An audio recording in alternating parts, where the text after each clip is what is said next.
Salut YouTube, j'espère que vous allez tous bien. On se retrouve dans cette nouvelle vidéo, une vidéo vlog lecture. Aujourd'hui, j'ai reçu un service presse de la maison d'édition Roncière. Je suis vraiment trop contente, c'est mon premier service presse papier et c'est Amour saveur framboise. C'est vraiment un livre que j'avais mis dans ma wishlist et j'attendais vraiment qu'il sorte. Afin de pouvoir le lire donc et le chroniquer. C'est un livre de Kate Canterbury et franchement quand j'ai vu la cover, déjà j'avais craqué sur la version américaine, mais regardez-moi la version française, donc Roncière, qui a fait vraiment un travail magnifique sur ce livre. Regardez-moi le dos ici, c'est vraiment trop beau. Quand je l'ai reçu, j'arrivais pas à y croire, je me suis dit mais il est magnifique ce livre, même encore plus que ce que je pensais en fait à la base.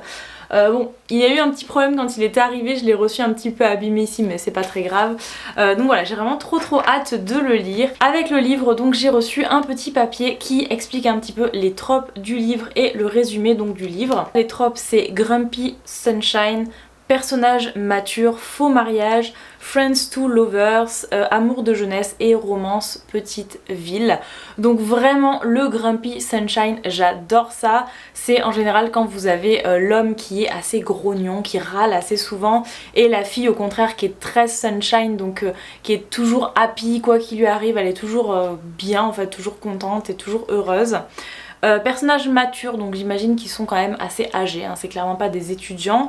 Faux mariage, donc on a ici, alors c'est pas un trope que j'apprécie particulièrement, mais je vais vous dire un truc, ça passe parce que le faux mariage en général j'aime pas trop, mais j'ai lu récemment, alors il est où? Il est là, Terms and Conditions, donc qui est le tome 2 de la saga Dreamland Billionaires, et franchement dans ce tome là ça passe crème, c'était vraiment trop bien.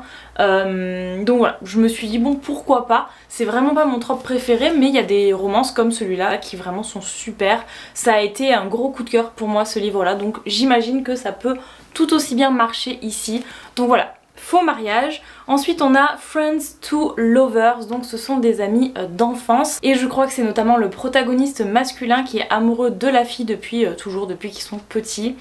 Donc amour de jeunesse et romance dans une petite ville, j'adore ce genre de livre. Vraiment dans les small towns, ce sont des petites villes américaines où plus ou moins tout le monde se connaît. Ça fait vraiment une ambiance que j'adore. Je pense notamment au film Hannah Montana, ça me fait vraiment penser à ça, cette vibe de small town. Une comédie romantique saupoudrée de 12 poules rebelles et d'une généreuse dose de confiture. Franchement j'adore cette phrase, c'est trop drôle. À la mort de sa belle grand-mère, Shay, qui vit à Boston, découvre que celle-ci lui a légué sa ferme de tulipes dans le Rhode Island. Elle pourra en hériter sous deux conditions, retourner vivre dans la maison de son adolescence et se marier dans l'année. Tout juste abandonnée devant l'hôtel par son ex-fiancé, Shay ne veut plus entendre parler de mariage. Cependant, la ferme étant le seul vrai foyer qu'elle ait jamais connu, la jeune femme décide finalement de mettre à profit cet ultimatum pour retrouver un sens à sa vie. Aujourd'hui, à la tête d'un domaine prospère et tuteur légal de sa nièce turbulente, Noah mène une vie bien remplie, qui va se retrouver complètement chamboulée quand Shay, qu'il aime depuis le lycée sans avoir jamais osé le lui dire, fait son grand retour en ville. Une vie entière semble être écoulée depuis la dernière fois qu'ils se sont vus, mais la passion qui les anime se veut inextinguible. Alors, donc c'est ce que je disais tout à l'heure, il y a un faux mariage parce que ici on comprend que Shay, donc pour obtenir la ferme, elle doit bien évidemment y habiter, donc revenir habiter dans la ville de son enfance, et elle doit également se marier dans l'année. Donc j'imagine que comme elle s'est séparée de son ex-copain, elle n'a pas forcément envie de se marier, et comme on dit, elle n'a pas du tout envie d'entendre parler de mariage, donc elle va être obligée de faker son mariage, donc faire un faux mariage, afin de garder son héritage. Je pense que ça peut potentiellement être assez drôle. Normalement c'est un one shot, c'est pas un tome 1, c'est pas une série, donc c'est vraiment un livre unique, une romance contemporaine qui se termine. J'ai vraiment trop hâte. Franchement il est énorme, il fait 572 pages, donc c'est un beau bébé et comme je vous dis franchement le travail de la maison d'édition est incroyable. On a envie de manger ce livre. Il manque plus que l'odeur, franchement il y aurait une odeur un peu de fruits un peu sucrés, je vous dis ce livre il se dévore mais c'est clairement ça quoi. c'est littéralement le mot qu'il faut pour ce livre là. Donc à l'intérieur j'aime trop aussi parce qu'ils ont mis des petites étoiles ici, c'est trop cute. Pareil sur les premières pages du livre à propos et le prologue aussi qui ont des petites étoiles. Je trouve ça trop cute, j'adore. La mise en page est trop bien. Franchement, Roncière, ils font un travail incroyable sur leurs livres. Donc voilà, j'aime beaucoup. Toutes les couvertures de leurs livres sont magnifiques. Donc voilà. Je pense clairement que cette petite carte va me servir de marque-page pendant ma lecture. Et également, j'ai préparé mes petits surligneurs et mon stylo avec également une règle pour pouvoir annoter ce livre. Je pense que j'aurai trop de trucs à dire. Par contre, j'ai pas préparé de tabs parce que voilà, comme il a un jaspage, même si c'est un brochet, donc je vais l'annoter mais je vais pas mettre de tabs. Je vais juste surligner et écrire dans le livre, mais j'ai pas du tout envie qu'il y ait quoi que ce soit qui dépasse en fait sur la tranche du livre. Donc voilà. Déjà, je viens d'ouvrir le livre et juste là, sur la première page, je lis « Montre-moi à quoi ça ressemble de t'appartenir ». C'est déjà trop cute. C'est déjà beaucoup trop cute. Je sens que je vais trop kiffer ce livre.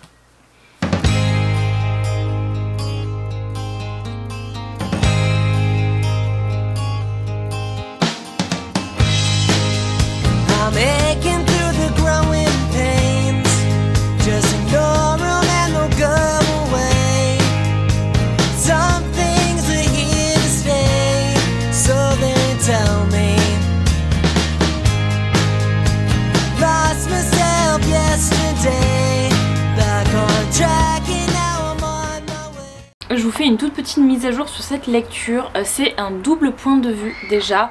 Je pensais pas, je croyais que ça était que du point de vue de la fille, mais non, c'est un double point de vue, donc j'adore. Et il y a également des trigger warnings au début du livre, donc vraiment faites attention si vous êtes un petit peu sensible à tout ça. C'est pas une dark romance, mais il y a quand même pas mal de trigger warnings. Donc on nous parle de détresse psychologique, emprisonnement, grossophobie, harcèlement, langage grossier, maladie grave, meurtre, mort d'un proche, parent absent, scène à caractère sexuel explicite et trafic de drogue. Donc ça fait beaucoup, vraiment ça fait beaucoup de trigger warning. Donc pour ceux qui sont sensibles, attention à ça. Moi je sais que parfois, notamment sur les meurtres, les scènes un peu gore, un peu trash comme ça, je passe. Vraiment je lis pas les détails parce que ça me dégoûte plus qu'autre chose, je suis pas du tout intéressée à ça. Si vous êtes comme moi, que vous craignez un petit peu certaines scènes, vous pouvez tout simplement, même si vous avez envie de lire le livre, vous pouvez le lire, mais voilà, passer certaines pages pendant votre lecture. Je vous fais un petit update lecture, j'ai lu à peu près 1 heure hier soir avant de m'endormir, donc là on est le lendemain matin. J'ai pas beaucoup avancé, je suis au chapitre 4, donc page 73. Mais en fait j'avais complètement envie de vous en parler parce que même au chapitre 4 il s'est passé trop de choses, j'ai besoin d'en parler. Et j'ai vraiment beaucoup écrit sur mon livre, j'ai déjà surligné pas mal de passages et je vais vous montrer, mais j'ai écrit beaucoup trop déjà, voilà. Donc pratiquement à chaque page j'écrivais quelque chose, j'avais un commentaire à faire en fait. Je m'attendais pas du tout à ça. Donc vous voyez un petit peu, j'ai souligné, surligné, annoté, enfin il y a trop de trucs écrits dans ce livre. Alors, par où commencer? Déjà, j'aime beaucoup. Déjà j'aime beaucoup, faut le dire, ça se lit tout seul, c'est très intéressant. Je ne m'attendais pas du tout à un faux mariage comme celui-ci. Je vous avais dit au début du vlog, les faux mariages en général c'est pas trop mon trope favori. Sauf que j'ai lu récemment Terms and Conditions que j'ai adoré. Et je me suis dit bon vraiment ça dépend de l'histoire, ça dépend de l'écriture de l'autrice, etc. Là, c'est pas du tout le faux mariage auquel je pensais. Je m'attendais vraiment à ce que la fille, pour avoir sa maison, du coup la ferme, il faut qu'elle se marie dans l'année. Je me suis dit ouais ça va être encore un truc où elle va retrouver son amie d'enfance et de fil en aiguille ils vont arriver à se marier, mais ça sera pas avant la fin de l'année, donc il va y avoir des quiproquos, des machins, donc ils vont faker un mariage, voilà, et au final ils vont tomber amoureux. Bon. Je pensais à ça. Ce qui est potentiellement possible, puisque j'en suis qu'au début du livre. Sauf que j'ai été choquée parce que déjà dès le début du livre, la fille explique à son meilleur pote, enfin c'est pas du tout son meilleur pote, son ami d'enfance, la situation déjà, pourquoi elle est revenue dans la ville et pourquoi elle habite la maison de sa grand-mère, et enfin c'est pas sa réelle grand-mère mais c'est sa belle grand-mère, et du coup pour quelle raison elle doit repartir dans l'année qui suit, puisque il faudrait qu'elle se marie dans l'année pour pouvoir garder la ferme, et elle a aucune intention de se marier. Et en fait ça m'a choquée, c'est que déjà au 3e chapitre, le gars il est en mode épouse-moi, direct. Ok, sauf qu'ils viennent de se retrouver. En plus de ce que j'ai compris, il a pas du tout l'air de l'apprécier, genre vraiment pas.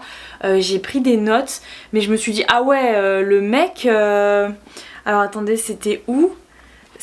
Déjà, il m'a pris au dépourvu quand il a dit je veux bien t'épouser. Après, il parle de business parce que c'est vrai que il est dépeint comme un garçon quand il était au lycée qui était très timide, réservé, qui était pas du tout aimé, apprécié des autres. Apparemment il était gros. Bon, je vous ai dit tout à l'heure dans les trigger warnings, il y a de la grossophobie, donc je pense qu'il subissait du harcèlement scolaire par rapport au fait qu'il était gros, malheureusement. Et du coup il s'est passé quelque chose. Je sais pas encore quoi, mais franchement c'est trop intriguant parce qu'il s'est passé un truc apparemment, et il en veut à Shay. Du coup il arrête pas de mal en parler. En fait il dit qu'elle est très superficielle, que c'est le genre de fille qui vient t'aider parce qu'elle a une arrière-pensée en tête, qu'elle veut quelque chose en fait, qu'elle veut obtenir quelque chose, c'est pour ça qu'elle t'aiderait, donc en gros elle t'aiderait pas pour rien. Et à un moment donné, quand lui il est tuteur légal de sa nièce, donc sa petite nièce qui a 6 ans je crois, ou 9 ans, je sais plus, et elle est trop marrante, franchement. J'ai trop du mal en général quand il y a des petits comme ça dans l'histoire, surtout les pères célibataires avec des enfants, tout ça. Mais là, la petite, franchement, elle rajoute tellement un truc, vraiment une vibe excellente dans l'histoire en fait.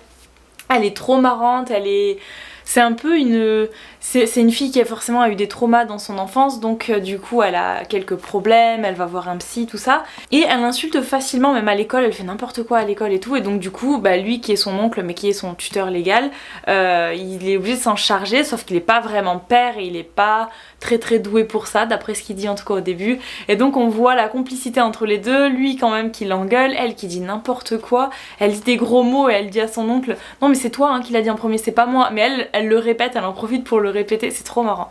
Vraiment c'est trop marrant, ça rajoute tellement quelque chose de trop drôle à l'histoire, parce que j'ai vraiment pas l'impression que l'histoire soit très drôle en fait, mais voilà, cette petite elle apporte vraiment une touche de fraîcheur dans cette histoire. Bref, parenthèse refermée, je vous disais que il est très grognon, ça je vous l'avais dit, c'est un Grumpy Sunshine, mais la fille apparemment vraiment, il la déteste.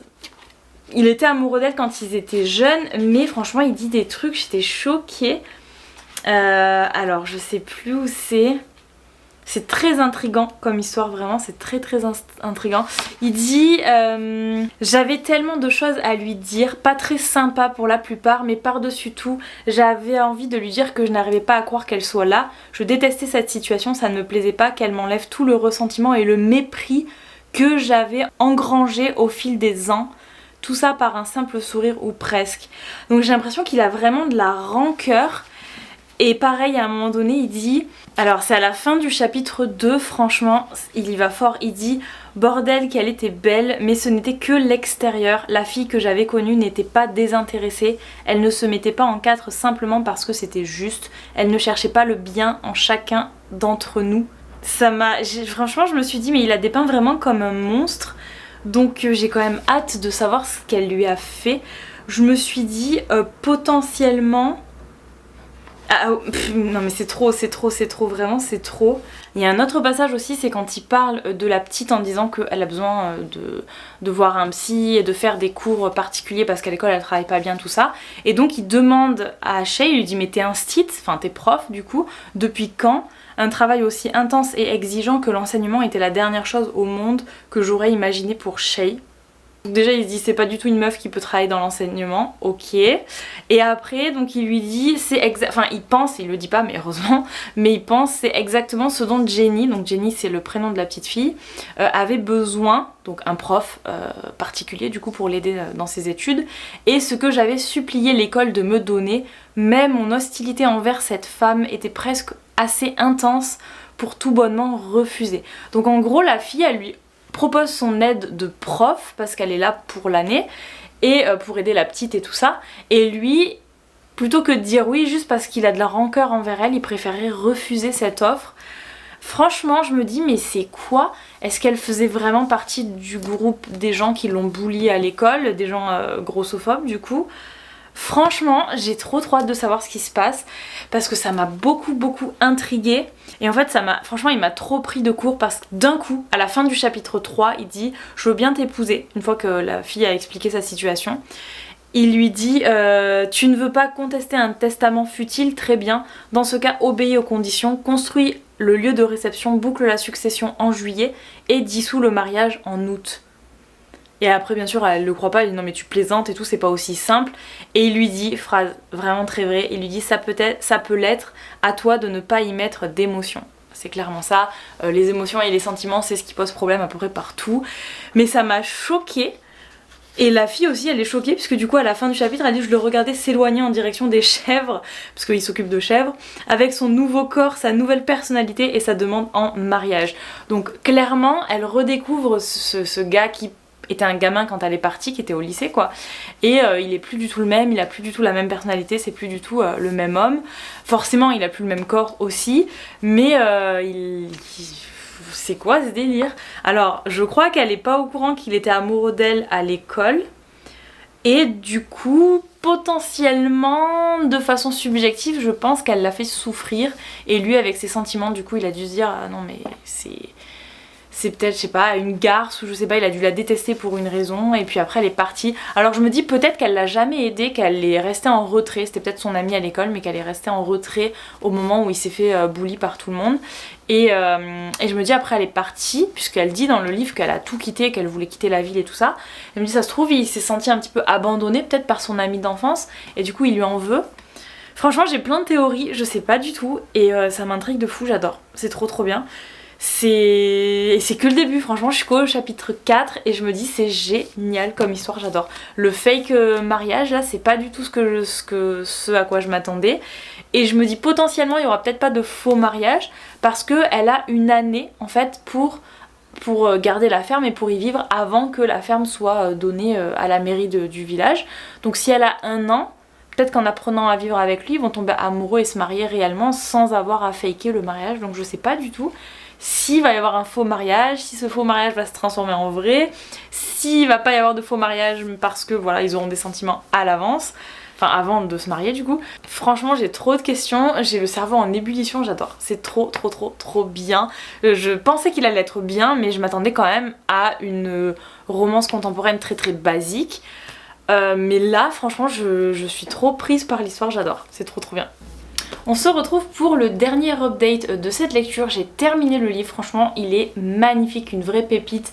Je l'ai terminé samedi ou dimanche je crois, là on est lundi, donc je l'ai lu sur à peu près 3-4 jours. C'est un beau bébé quand même, il fait 572 pages donc il est quand même très gros et franchement je l'ai dévoré, j'arrivais pas à le lâcher en fait, donc c'était le week-end, je me suis dit bon faut que je sorte, faut que quand même je fasse quelque chose et tout ça, donc voilà je me suis un petit peu forcée à arrêter ma lecture mais franchement je l'ai dévoré. Le soir quand je rentrais je pensais qu'à un truc, c'est de me mettre dans le lit et d'aller lire. Franchement c'était trop agréable, j'ai trop adoré, j'ai vraiment adoré la relation entre Shay et Noah. J'ai tellement adoré la petite Jenny, mais elle est incroyable, franchement elle donne tellement une vibe tellement cute à l'histoire en fait, j'ai trop adoré. Elle donne aussi beaucoup d'humour à ce livre là parce que c'est vraiment Jenny qui est là au milieu, qui est toute jeune et au final qui a des façons de parler qui sont limite adultes, mais voilà ça fait vraiment rire, franchement j'ai trop adoré. Il y a beaucoup d'informations, il se passe quand même pas mal de choses dans ce livre là pour une romance contemporaine, je trouvais que il y avait pas mal de choses. J'ai beaucoup aimé à la fin la note de l'autrice qui nous disait que la ville de Friendship donc était une ville fictive, elle n'existait pas dans le Rhode Island, mais que les granités, les bateaux pirates, les aires de jeu, les camions de lait peints comme des vaches existent, les collines surmontées de très vieux moulins, les villes coupées en deux par une crique, les fêtes des jonquilles et la fête du retour, la glace café Oreo et aussi la ferme de tulipes, ainsi que le yoga chèvre. Il y a du yoga chèvre dans ce livre. Donc tout ça, l'autrice nous dit que ça existe réellement si on va dans le Rhode Island. Donc franchement ça me donne trop envie d'aller dans le Rhode Island limite, parce que je me dis vraiment l'ambiance dans ce livre était tellement agréable en fait, ça m'a vraiment fait m'évader et j'ai trouvé que c'était tellement bien écrit, détaillé, il n'y avait pas de longueur, pourtant c'est un gros pavé, mais il n'y avait pas de longueur et c'était tellement bien écrit que au final j'avais l'impression d'être plongée complètement dans le monde avec les personnages. Et là d'en être sortie, je vous dis, Noah et Shay me manquent énormément, c'est terrible. Et j'ai terminé le bouquin, je me suis dit ok, celui-là je le relis dans pas longtemps. Franchement dans 2-3 mois je pense que je le relirai. C'est vraiment le genre de bouquin, ça n'a rien à voir avec l'histoire de, je pense à Better Than the Movies, mais c'est un peu le même genre de sentiment que vous avez en lisant ce livre. Dans le sens où c'est vraiment la lecture cosy, doudou, qui vous fait du bien en fait. Quand vous sortez par exemple d'une dark romance ou d'une fantasy un peu lourde, tout ça, ou même une romance qui soit un petit peu compliquée, ça c'est clairement le genre de livre que vous avez envie de lire pour vous sentir bien en fait. Même les jours où vous avez des coups de mou, des coups de blues et tout ça, que vous êtes un peu déprimé, franchement ce genre de livre c'est génial. Ça m'a plongée dans une euphorie, j'arrêtais pas de sourire en fait tout le long de ma lecture et c'était trop cool. Donc voilà, j'ai adoré, franchement je remercie énormément la maison d'édition Roncière pour me l'avoir envoyé. Je suis trop heureuse, il mérite tellement d'être populaire ce livre, c'est un vrai bonbon quoi, je l'ai dévoré. Donc n'hésitez pas vraiment si vous recherchez une romance un peu douce, un peu cosy, un peu bonne vibes et surtout dans les small towns, les petites villes là comme ça aux États-Unis, c'est trop cocooning, c'est trop mignon, j'adore. C'est assez drôle, il y a beaucoup d'humour, c'est pas du tout prise de tête, il y a quelques plot twists, il y a quelques histoires, voilà, un peu de mystère, pas de mystère mais un peu de, on va dire on a envie de savoir le pourquoi du comment, forcément, puisque bien sûr nos personnages principaux on les découvre au fil de l'histoire, donc il y a forcément des choses cachées par rapport à eux, mais rien d'énervant, il n'y a rien d'horrible sur eux, vraiment c'est des amours, les deux sont incroyables, j'ai vraiment adoré ces personnages. Sur ce vlog est terminé, j'espère qu'il vous aura plu, si c'est le cas n'hésitez pas à liker la vidéo et à la commenter, j'adore lire vos petits commentaires et je vous dis à bientôt dans une prochaine vidéo, ciao tout le monde.